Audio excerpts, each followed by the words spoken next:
Assalamualaikum dan salam Malaysia Madani. Saya Ahmad Adam Haris bin Zain. Saya Ifah Ilya binti Ayub. Dan saya Nur Syahidatul Akmal binti Abdul Rahman. Kami dari unit SSMDM 2. Hari ini kami akan melaksanakan tugasan 2 bagi kod kursus PMMB 3193 Pengantar Kesusasteraan Melayu. Kumpulan kami akan mempersembahkan 3 puisi tradisional iaitu pantun, gurindam dan juga seloka. Assalamualaikum, nama saya Ifah Ilya binti Ayub dan hari ini saya akan mempersembahkan pantun nasihat yang bertajuk Pantun Muafakat. Indah sungguh warna pelangi, tidak luput hingga senja. Kelurah sama diharuni, usaha bersama membawa bahagia. Buah salak di dalam kantung, kulitnya keras, isinya kelak. Bulat air kerana pembetung, bulat manusia kerana muafakat. Turun ke payah memetik kangkung, hati-hati terkena getahnya. Bergotong royong penduduk sekampung, hidup muafakat, hidup bahagia. Beras segantang sudah disukat, lalu disimpan di atas bara. Andai seluruh masyarakat muafakat, negara damai, rakyat sejahtera. Sawah padi luas terbentang, kuning keemasan, indahnya maya.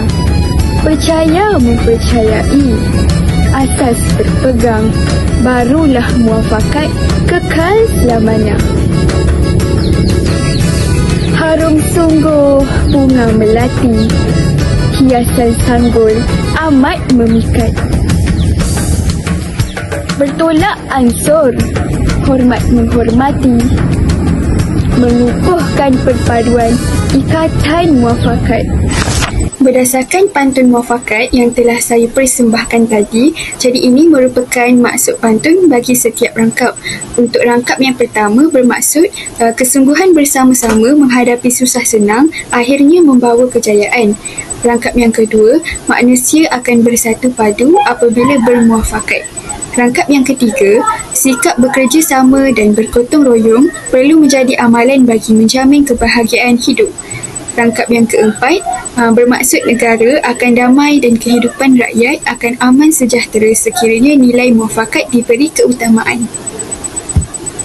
Seterusnya, maksud pantun bagi rangkap yang kelima ialah persefahaman akan berkekalan sekiranya saling mempercayai, dan maksud pantun bagi rangkap yang terakhir iaitu rangkap keenam bermaksud perpaduan akan dapat diperkukuh jika amalan bertolak ansur dan hormat menghormati diamalkan.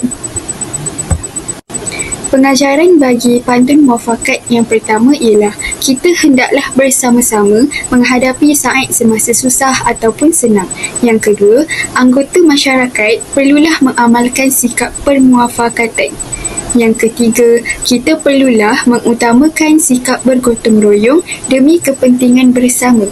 Seterusnya, kita perlulah saling mempercayai antara satu sama lain. Dan yang terakhir, kita hendaklah bersikap toleransi agar perpaduan dapat diperkukuh.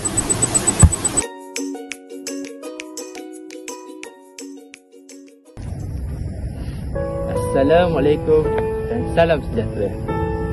Saya Muhammad Adam Haris bin Zain akan mempersembahkan Gurindam 12 pasal 12. Raja muafakat dengan menteri seperti kebun pagarkan duri.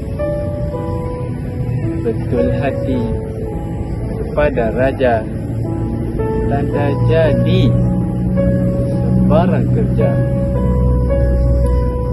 Hukum adil atas rakyat, tanda raja beroleh inayat.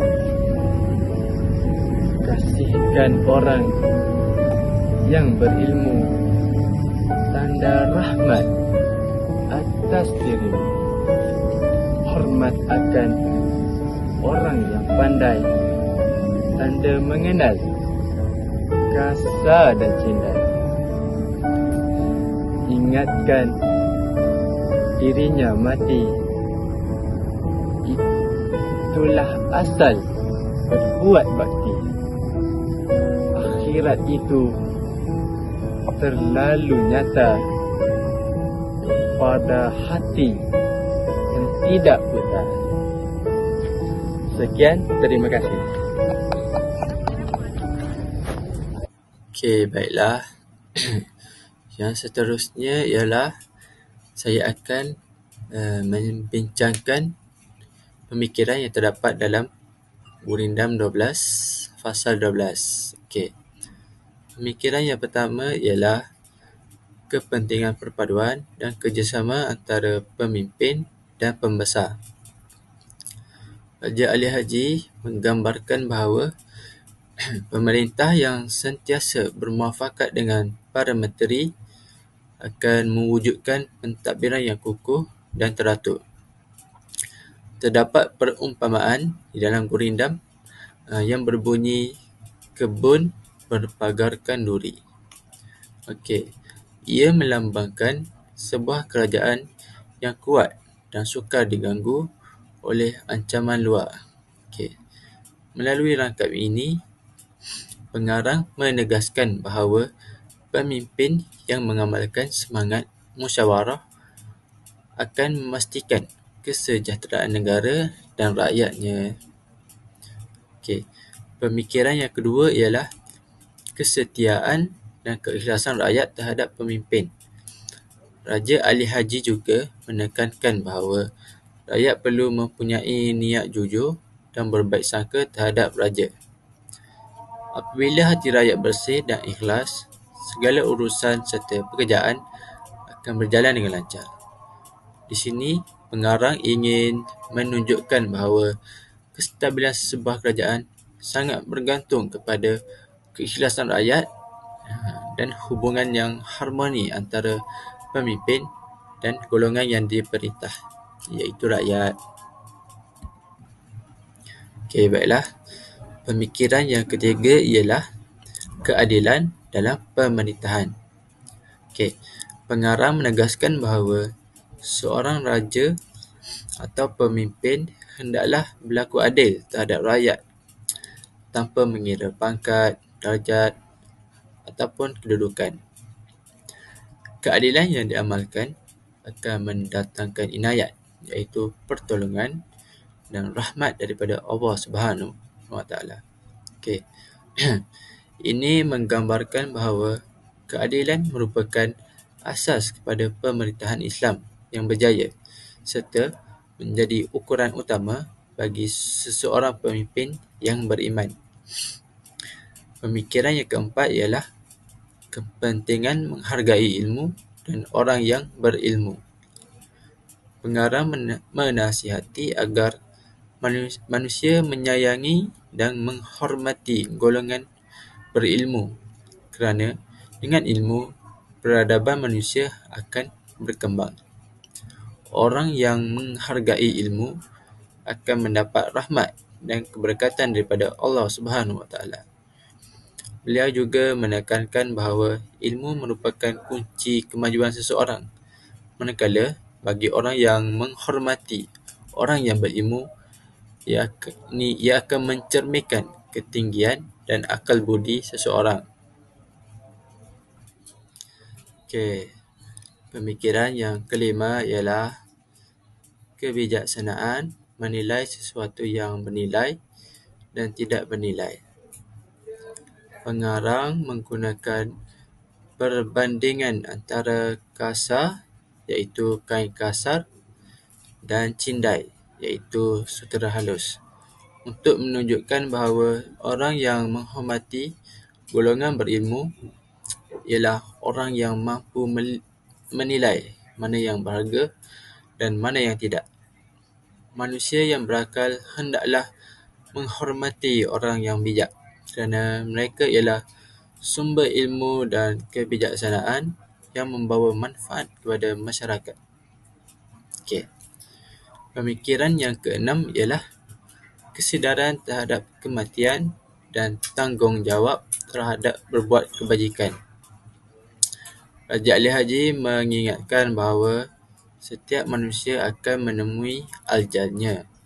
Oleh itu, seorang perlu sentiasa mengingati mati agar tidak lalai dalam kehidupan mereka.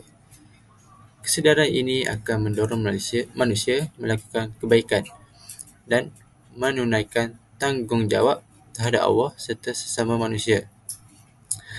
Pengarang ingin menyampaikan bahawa ingat mati adalah asas kepada keinsafan dan amal soleh seseorang. Okey.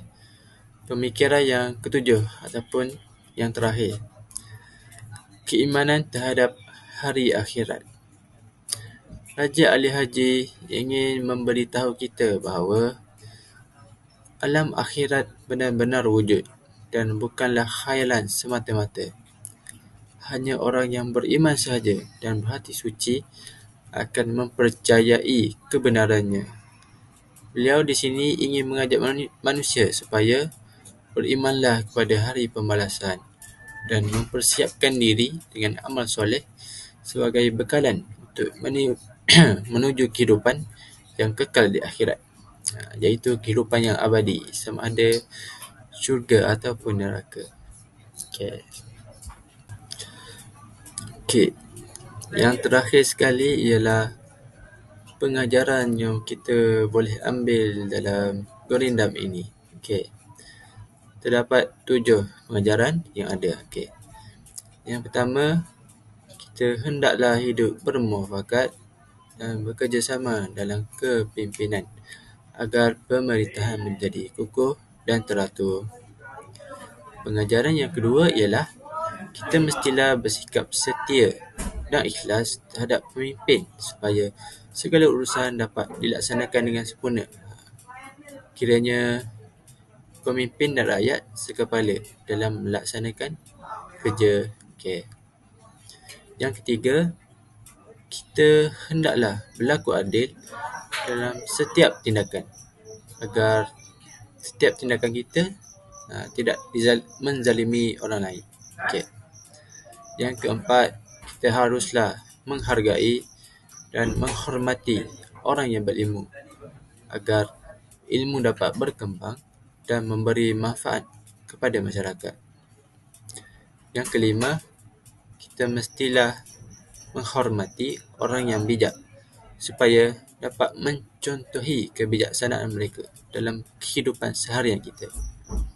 Yang keenam, kita hendaklah sentiasa mengingati kematian supaya tidak leka dengan kehidupan dunia yang sementara.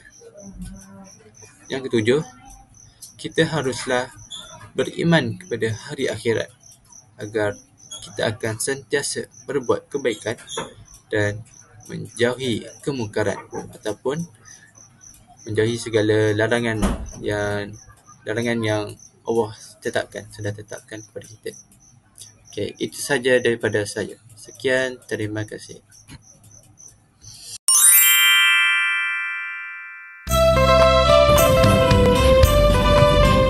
Assalamualaikum dan salam sejahtera.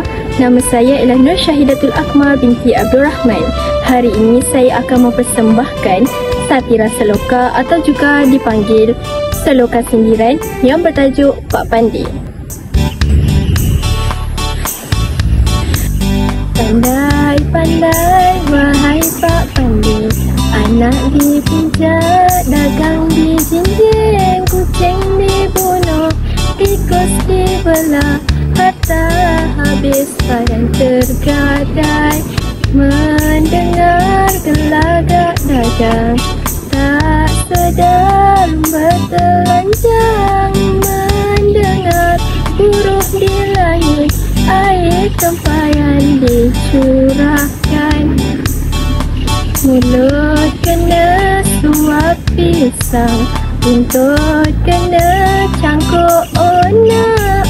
Kunting makan di hujung Pak Pandai juga yang menangkap. Apa didengar gelagak dagang, gelagak rambutan jantan. Orang berbunga, dia berbunga. Orang berbuah tapi dia haram. Kilat memancar, hujan tak lalu. Awak juga kecundangan. Pandai-pandai, wahai Pak Pandai, awak juga yang menanggung. Seterusnya, saya akan menjelaskan pemikiran yang terdapat di dalam seloka Pak Pandai yang baru sahaja saya persembahkan.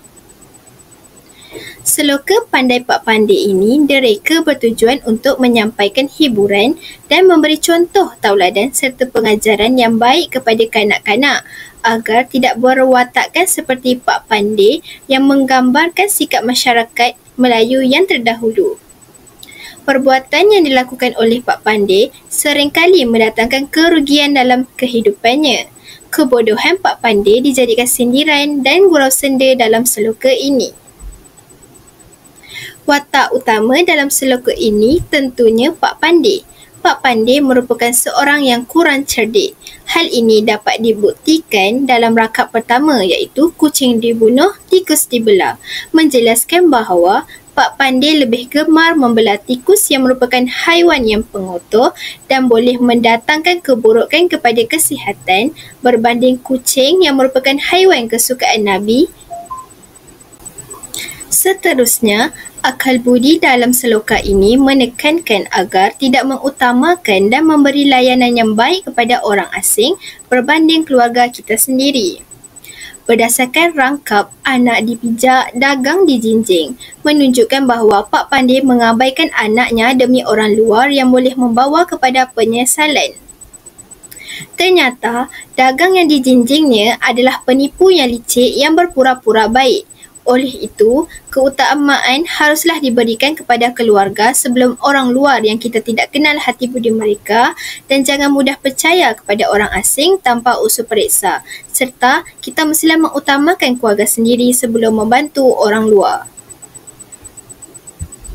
Di samping itu juga, pengarang turut mengkritik sikap boros Pak Pandai yang menyebabkan hartanya habis dan badannya tergadai.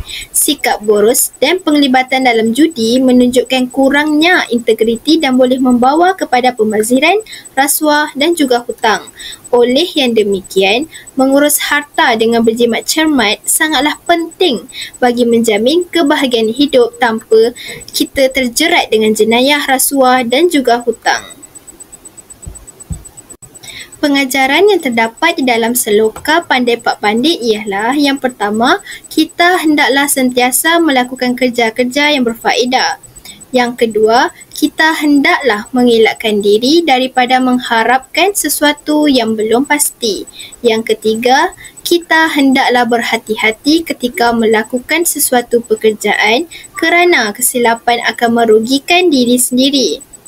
Yang keempat, kita hendaklah mengelakkan diri daripada mudah terpengaruh oleh kata-kata yang manis kerana di sebalik kata-kata yang manis itu lazimnya tersembunyi niat yang jahat. Yang kelima, kita hendaklah teliti dalam menghadapi kerana manusia kerana sesetengah manusia hanya berpura-pura baik di hadapan kita tetapi sebaliknya dia berniat serong atau jahat.